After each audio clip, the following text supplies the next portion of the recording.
Hey everybody, today we're in a Hummer EV. We're going to be showing you how to install the ProClip mount number 855907.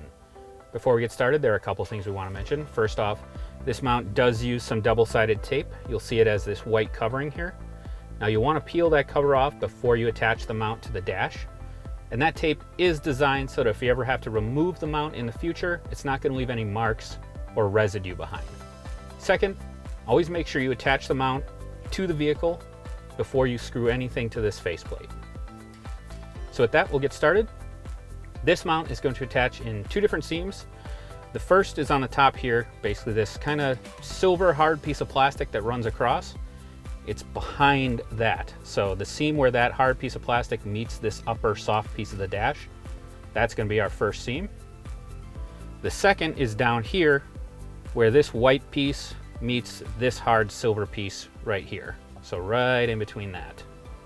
All right, so the first thing we're going to do is we're going to take the upper angled edge of the mount and we're going to insert it into this upper seam. There we go. Once that's in, we can just let the mount hang down, and now we're going to take the two included gap openers and we're going to insert them on either side of the mount here. And they will only go in so far, so make sure you insert them all the way. Now, we're going to take one hand behind the mount and another on top.